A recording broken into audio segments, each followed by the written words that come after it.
Budaya. Jumpa lagi ya teman-teman ya, bersama saya Aris Pranoto di channel Omah Kris Gerobokan. Pada kesempatan ini saya akan mereview untuk keris sengkelat dengan keris korowelang ya teman-teman ya. Dimana di sini juga memiliki perbedaan yang sangat tipis, cuma lebih tipis dari sengkelat dan parungsari teman-teman. Karena untuk sengkelat dan parungsari itu hanya memiliki perbedaan di lambang gajah. Kalau untuk di keris sengkelat dan korowelang ini nanti yang membedakan sangat signifikan sekali, karena untuk keris korowelang itu tidak memiliki sogokan teman-teman ya. Ini kerisnya juga sudah saya siapkan. Mudah-mudahan nanti bisa bermanfaat dan berguna ya teman-teman bagi para sutresno sanaji. Keris korowelang. Di sini kalau untuk sekilas ini ada garis 3 besar ya teman-teman ya. Itu kalau di kanan kiri ini tidak ada pamornya, itu masuknya dia Tejo Kinurung teman-teman ya. Karena ini berhubung ada pamornya banyak, ada sumber lain yang mengatakan bahwa keris ini berpamor gajah gelar teman-teman ya. Kalau pada umumnya gajah gelar itu dia memiliki 5 garis lebih tebal seperti ini, antara 5 sampai 6 garis banyak itu naik ke atas itu teman-teman, rata ya. Tapi untuk yang sebelah sini ini dia tidak ada pamor garisnya teman-teman ya. Bisa dimasukkan pamor keris lewah ya teman-teman ya. Untuk rijaannya keris korowelang hampir mirip dengan sengkelat, tapi dia tidak ada sogoknya teman-teman ya. Kalau sengkelat dia ada sogokannya 2, ini sampai tembus ya teman-teman ya. Saking tuanya ya, karena korosi mungkin juga dulu perawatannya kurang anu teman-teman ya. Ini untuk sengkelat, ini untuk korowelang ya teman-teman ya. Sama persis blok, pejetan komplit juga ada, kembang kacang juga ada.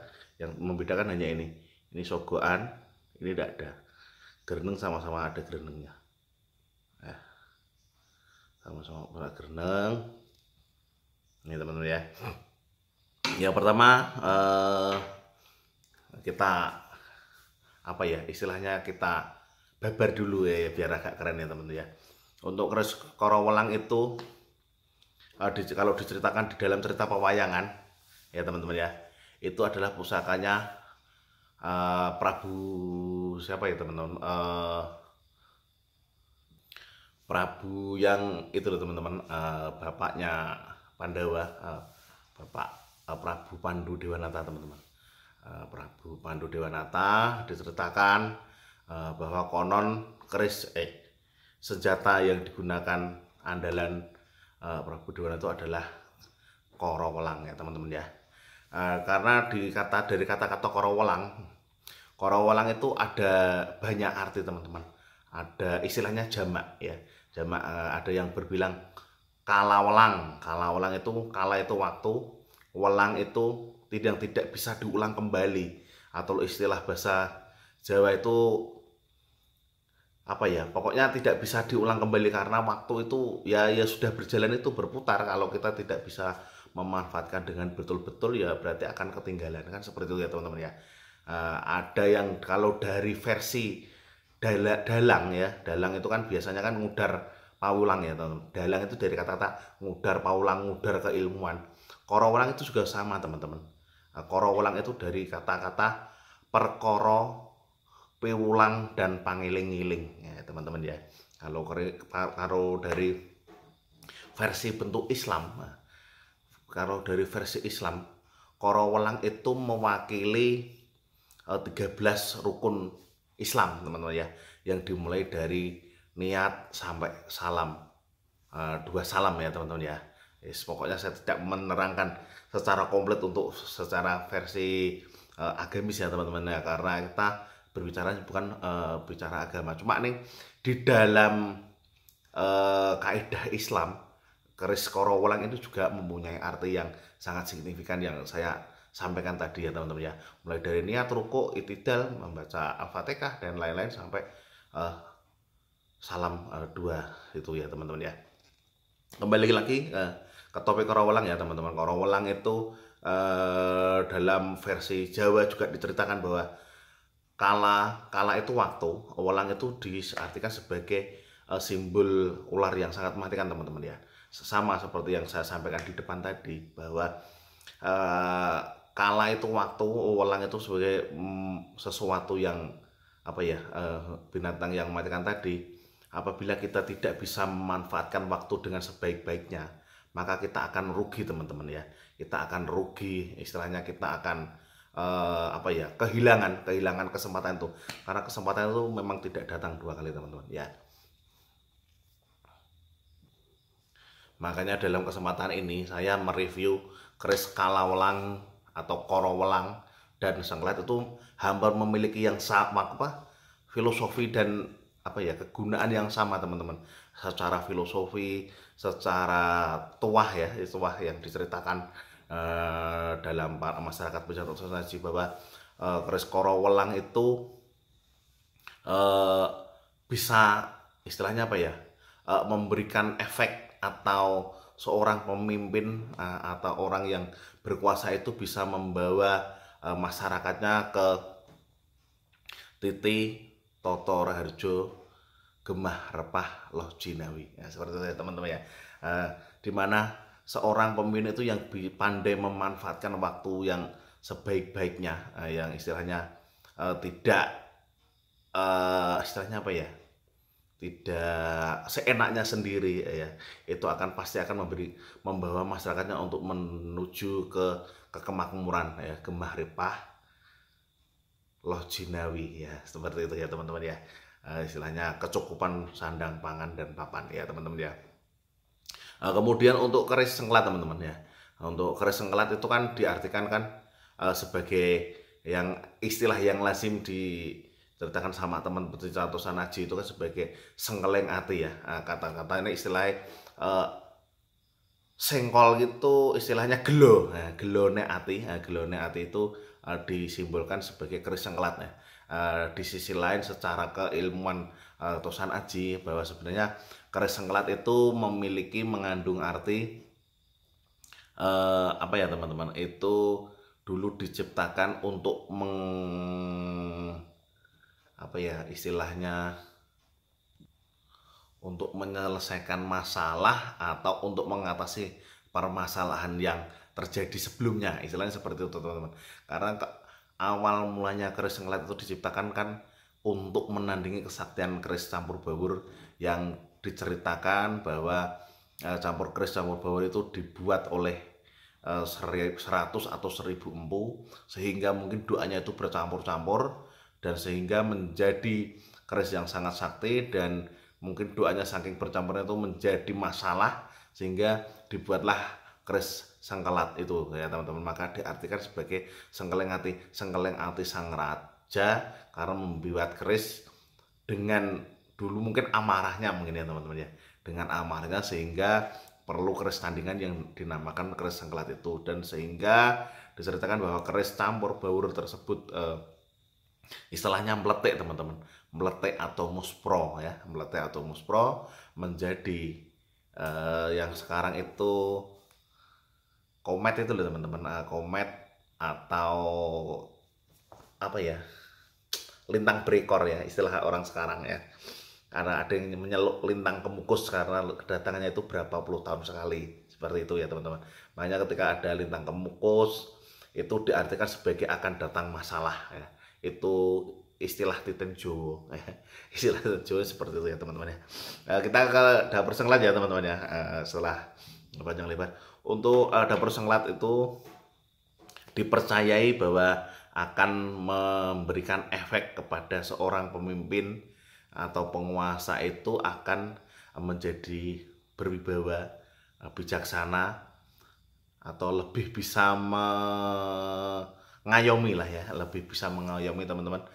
Dan dipercaya lagi oleh cerita yang diceritakan sehingga menjadi kebenaran bahwa keris sengklat itu dipercaya bisa menaikkan jabatan ya teman-teman ya, dalam segala hal, dalam segala kondisi yang namanya pusaka atau sanaji itu kan doa yang dibendakan ya teman, doa yang berbentuk benda.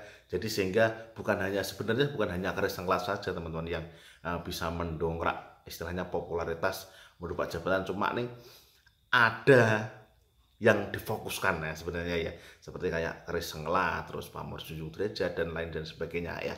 Kita kembali ke topik keris sengklat teman-teman ya. Untuk keris sengklat sendiri itu juga diceritakan panjang lebar dalam berbagai kesempatan di media atau di dalam kesempatan empat mata, atau istilahnya yang keren-keren sekarang itu di istilah broadcast, bahwa keris sengklat itu diceritakan seperti ini, seperti ini, seperti ini. Ya semuanya itu benar teman-teman, semuanya itu benar. Karena apa? Keilmuan yang terjadi itu ada karena berdasarkan pengalaman teman-teman. Berdasarkan pengalaman, diulang-ulang, dan dinyatakan oleh banyak orang, dan kemudian diceritakan sebagai sebuah kebenaran, dan akhirnya akan tersugesti teman-teman, akan menjadi sugesti bahwa keris sengklat itu seperti ini, seperti ini, seperti ini. Ya memang benar karena itu kan berdasarkan pengalaman. Seperti hukum itu ada gara-gara ada pengalaman seperti ini ya, seperti ya teman. Kembali ke topik sengklat ya teman-teman ya. Di depan tadi saya sampaikan bahwa ricikannya mirip plus mirip sekali. Nah, dan di sini untuk keris sengklat ini juga memiliki karakteristik besi yang bagus ya teman-teman ya.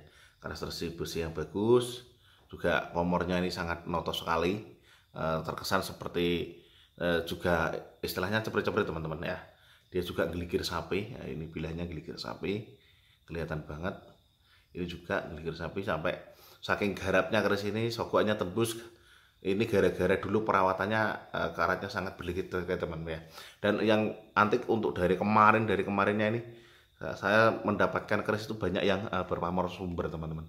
Ini gonjonya juga gonjo sumber, dia bulat-bulat ya, gonjonya bulat-bulat ya.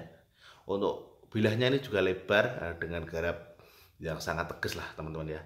Istilahnya ini untuk kisaran keris ini dengan garap ini juga keris yang lumayan bagus ya teman-teman ya. Dari segi garap, dari segi material ini bagus semua. Nanti kita zoom biar kelihatan seloroknya dan karakter besinya seperti apa. Nanti akan kita zoom ya teman-teman ya. Untuk secara filosofi tadi sudah saya sebutkan, tapi akan saya ulang lagi teman-teman ya, karena ini sebagai nuansa edukasi bahwa keris sengklat itu juga ada apa ya istilahnya, kesamaan dengan keris korowelang, sama-sama sebagai kasta tertinggi dalam spiritual, karena disebutkan bahwa angka 13 itu sebagai angka keramat teman-teman. Angka keramat itu ketinggian spiritual itu disimbolkan sebagai angka 13 ya. Angka 13 dalam khasanah Jawa dan Cina itu hampir sama teman-teman ya. Jawa dan Cina itu hampir sama, bahwa angka 13 itu sebenarnya sebagai angka keramat, bukan angka yang ditakuti, angka yang dimuliakan teman-teman. Tapi gara-gara ada apa teman-teman itu loh, kebudayaan Eropa yang masuk ke Indonesia, sehingga juga dipercaya dengan terulang sebagai kebenaran lagi bahwa angka 13 itu disebutkan sebagai angka sial. Itu sebenarnya salah teman-teman, itu budaya Eropa. Angka 13 itu sebenarnya bukan budaya Cina, bukan. Itu budaya Eropa yang masuk ke Indonesia, bahwa sampai ada di perumahan itu angka 13 tidak ada teman-teman. Adanya itu angka 12A, 12B, terus sampai ke angka 14 dan seterusnya ya teman-teman ya. Jadi dalam momen ini saya ingin menyampaikan bahwa sebenarnya angka 13 itu bukan angka sial teman-teman, tapi angka yang dikeramatkan, istilahnya angka yang dimuliakan. Sebenarnya kalau posisinya kita pas menempati di angka 13 itu ya bersyukurlah Anda, karena angka tersebut banyak yang dimuliakan, sehingga dan menurut saya itu akan memberikan banyak manfaat dan banyak kebahagiaan teman-teman. Karena angka keramat itu kan didoakan banyak orang, dengan doa banyak orang itu akan memberikan kebaikan ya. Dan pasti akan membawa kebaikan, karena doa itu mesti doa kebaikan ya teman-teman. Doa kebaikan agar untuk mendapatkan hidup yang lebih baik lagi ya teman-teman ya. Setelah kesempatan ini dua keris tadi nanti akan saya zoom seperti biasanya, biar kelihatan karakter fisiknya seperti apa. Dan ke apa ya istilahnya, ke keindahan pamornya seperti apa, kita menggunakan kamera belakang biar nanti lebih jelas lagi ya teman-teman ya. Ini untuk keris kalau korowelangnya ya teman ya, atau kalawelang ya. Ini untuk kerisnya seperti ini. Dia tangguhnya masuk tangguh kulonan teman-teman, karena menggunakan lok yang hemet atau lok kembo ya, istilahnya seperti itu ya teman-teman.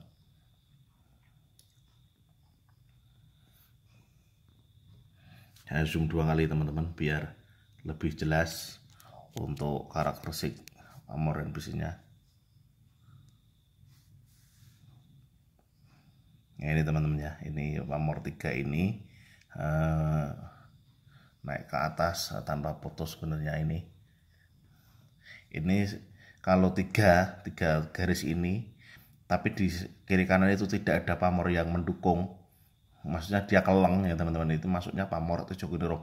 Kalau 3, 4 sampai 5 dan ada pendukungnya, ini maksudnya pamor gajah gelar ya teman-teman ya. Dia masuk pamor gajah gelar. Kalau di keris lurus biasanya itu keleng, hanya 3 garis itu maksudnya Tejo Kuinurung teman-teman ya. Ini akan saya miringkan seperti ini biar kelihatan seloroknya teman-teman ya, itu tepi kiri kanan ya, itu selorok bajanya teman-teman, istilahnya bagian terkeras dari keris teman-teman ya.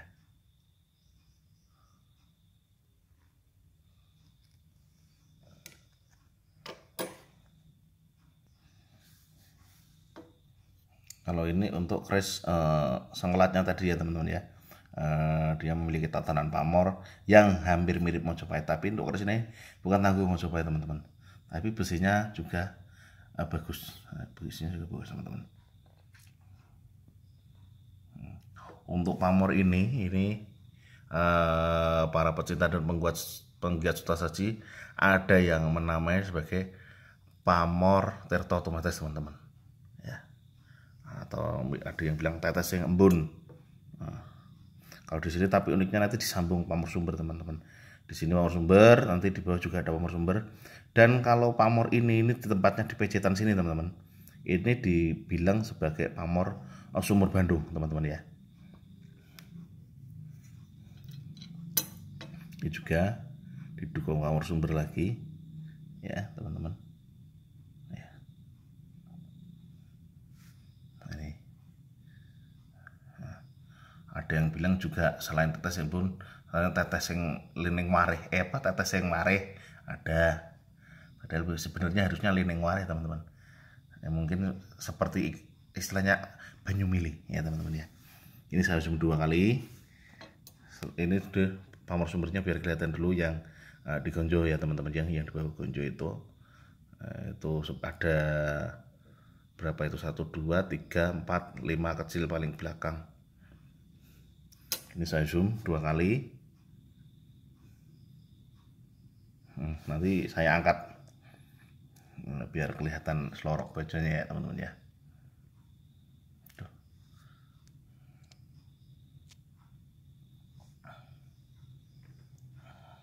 Ini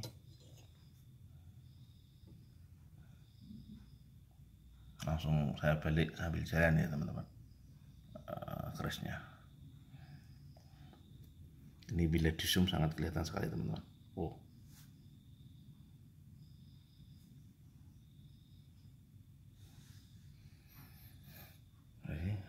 itu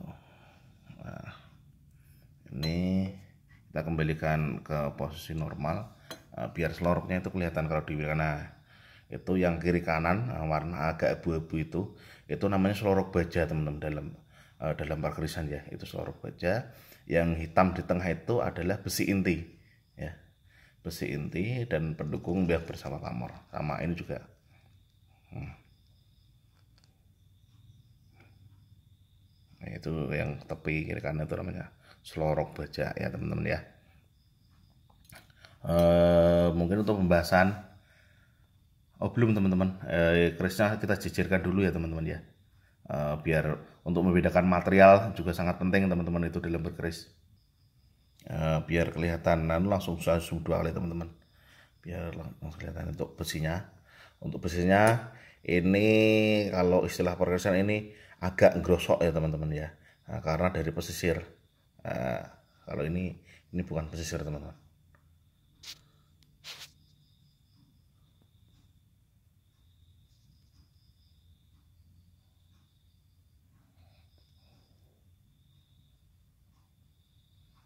Pokoknya setiap kesempatan pasti akan saya zoomkan seperti ini teman-teman. Biar kelihatan sekali.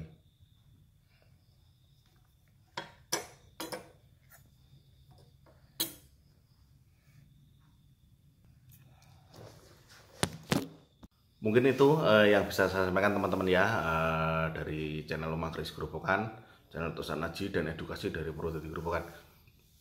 Sampai jumpa di kesempatan berikutnya, pastinya dengan bahasan-bahasan yang lebih menarik dan mudah-mudahan bisa menambah keilmuan kita dan kecintaan kita di bidang Tosanaji. Rahayu.